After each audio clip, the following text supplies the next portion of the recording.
The Katsina State Command of the National Drug Law Enforcement Agency has expressed concern over the involvement of housewives in drug peddling in new settlements in the state.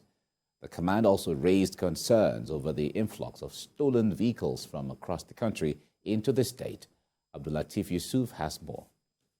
The state had witnessed a relative reduction in drug abuse and trafficking in recent times, but the rate of involvement of housewives and youth is still a challenge authorities must work on.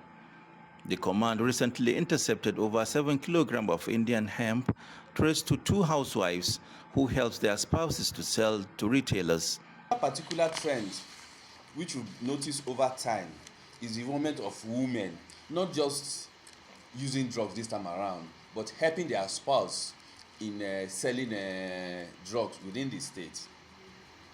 That this particular woman in our custody now, one Rabi Musa, the husband, though at large, one Nura Sani, normally brings the drugs, cannabis to specific, and she is the one that normally help him to sell the drug. And she doesn't keep the bulk of the drug in her house. She has to keep it in her sister's place, and the in-law, that's Suleiman Umar, is always in charge of it.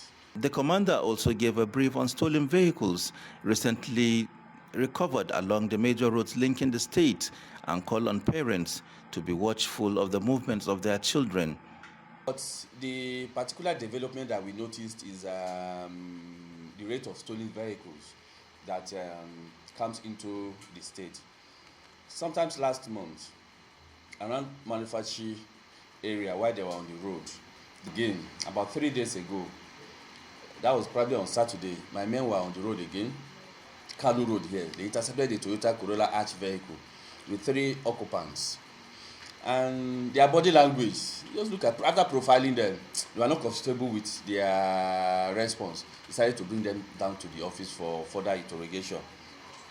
That we have Nasiru Shehu, then Awal Abdullahi and Felix Ajayi, all of them males. It was then we discovered that they stole the vehicle from Jos. The suspects are now in the custody of the agency and will be handed over to the police for prosecution. The command has also been able to secure several convictions of the culprits recently. This is a success story that is gradually changing the narrative for drug abuse in Katsina.